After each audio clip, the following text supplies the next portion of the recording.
will henceforth be the official policy of the United States government that there are only two genders. This is the biggest social issue of our time. Fox News analysis showed 55% of people asked believe that support for transgender rights in government and society has gone too far. Democrats have been shoving it down the throats of average Americans. Male and female. Distorting gender. We can never use that phrase again, gender affirming. It's sex removal. Mutilating children and plying them with drugs. Harmful to human beings. Abuse, I would call it. It's demeaning for women. Quite possibly the worst medical procedure practice in history, perhaps even worse than lobotomies. It's very bad for our country. And if people can't trust you to understand basic biology, why would they trust you on other issues? A transgender issue is criminal. We're not going to put up with it any longer.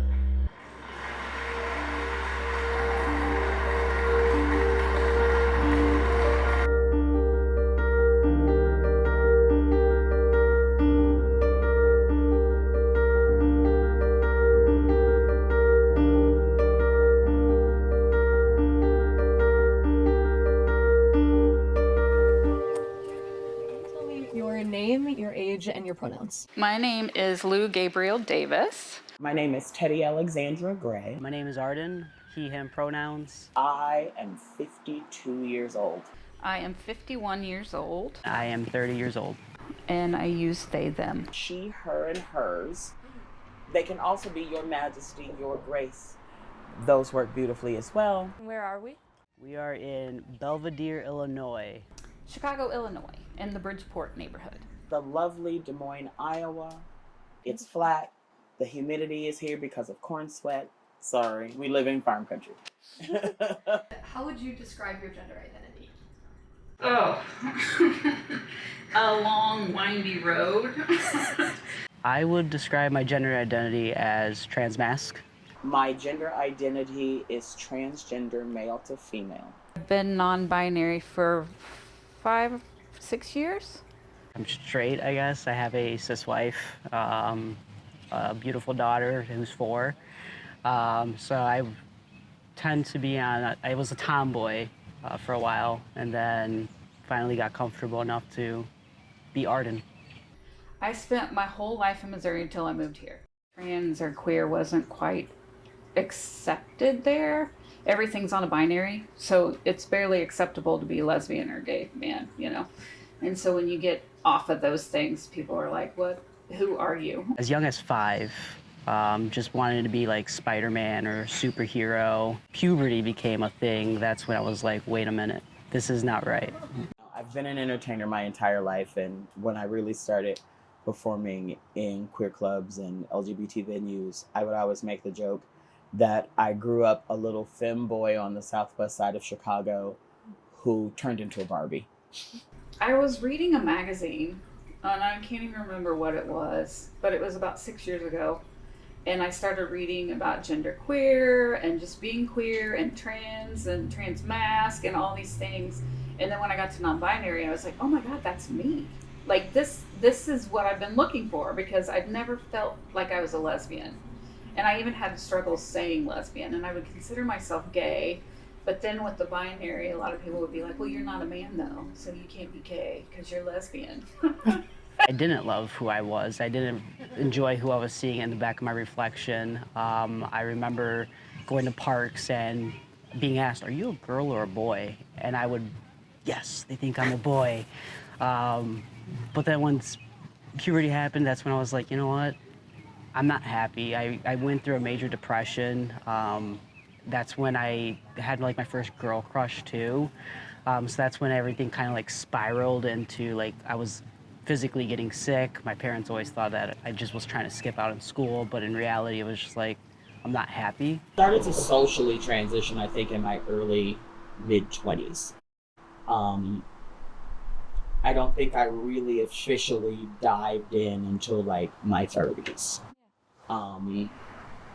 Because I lived in a world and navigated a world where I think most people associated me with she.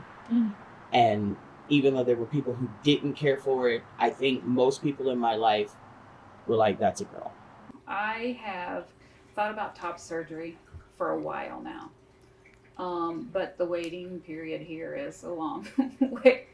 But I started thinking about that and I was like, well, why not just start taking tea and see what that does?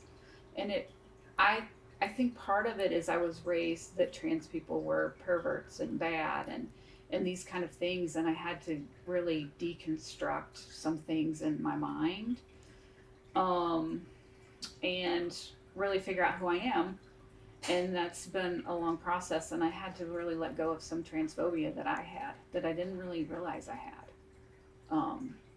And I don't necessarily have it about other people, but I had it about myself. Then when I came out as trans, my dad went, oh, thank God you figured it out. You made me nervous. My mother, on the other hand, was the exact opposite. Forgiveness is hard, but I've learned in my journey since losing both of them because of how I lost both of them. I lost my parents 4 days apart. I've learned to give grace even when I don't feel like it. My mom was a person of a particular time period, and I think that my mother, you know, all parents have this plan and this guide of what they think their children are going to be or who they think their children should be. And I went off running. And I think for her, it was just a difficult thing to adjust to. But now, you know, 4 years on testosterone, I love what I see. It took a while for me to love who I see because it takes time to get to where I want to be. And even now, I'm not where I want to be, but I know I'm heading in that direction. And seeing other people where I could possibly be, looking up to them, like my big brother, so to say. So now when I look at myself, there are days where I have my gender dysphoria, but there's also days where I look at myself and I'm like, holy smokes, I've came a long way. I actually told my therapist the other day that I wish I would have done it sooner. And I think that's part of my transphobia is my age and where I was raised. And that took a while to get over. I think if I was younger, I probably would have known more queer people and more queer people coming out in high school and that kind of thing. I barely knew anybody coming out in high school. People describe you as a pillar of the community. Oh, a pillar of the community. That's what they say. Sure. When I hear that, I have to laugh, but I also understand where it comes from. I'm a force of nature. I get it. I'm loud. I'm bossy. I'm opinionated. I say exactly what I think. But I also think about how we all fit. Pillar of the community means so much to other people, and to me, I'm just existing and I'm doing the things that I was taught to do. If you needed a meal, you could come to my parents' house. If you needed someplace to crash, you could have a couch. If you needed food, you could have a plate. You know, my mother and father weren't going to let you just fall out and fall apart. And that's the sort of thing that I do.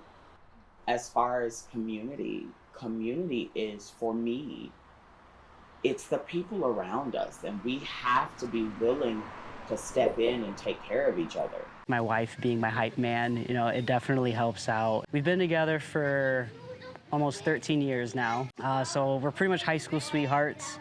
We've been through the trenches, and honestly, I don't know what I would do without her. Seeing her become a mom honestly, it's one of the best things that I've seen. Like, she has so much patience. She's honestly, like I said, someone who I look up to.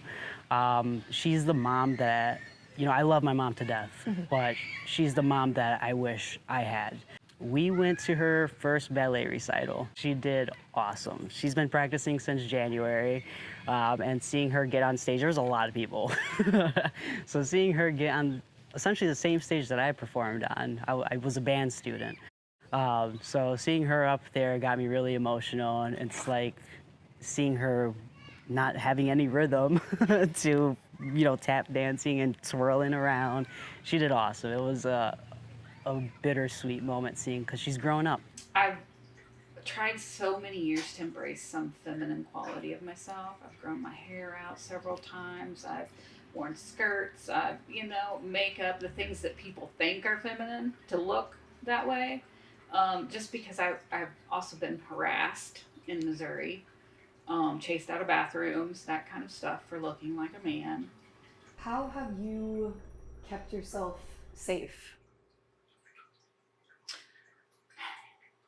I don't know, a higher power maybe. I mean, sometimes I really wasn't safe. We went out in Quincy, Illinois, which is across the river from Hannibal, Missouri, to a gay bar. That was the first gay bar that I knew that stayed open until like 2:33 in the morning, because in Missouri they closed down by 1. And so we partied, and on the way home we decided to get something to eat, stop, use the bathroom. Well, when we were going to the bathroom, these 2 guys, cowboy hats, the whole bit, were standing there and started saying, "Are you a faggot?" to my friend Carrie. And he was just like, "Why?" And they kept saying it, and they ended up waiting for us, and we went out of the bathroom and paid for our stuff and went to the car, and they followed us. And they pulled their truck right up next to my little tiny car that I used to call a roller skate, because it was this little red Ford Festiva, a little tiny thing. And they're revving their engine and stuff, and still yelling "faggot," this kind of stuff. Well, then I got mouthy, and asked if they wanted to fuck him, and they got really mad about that.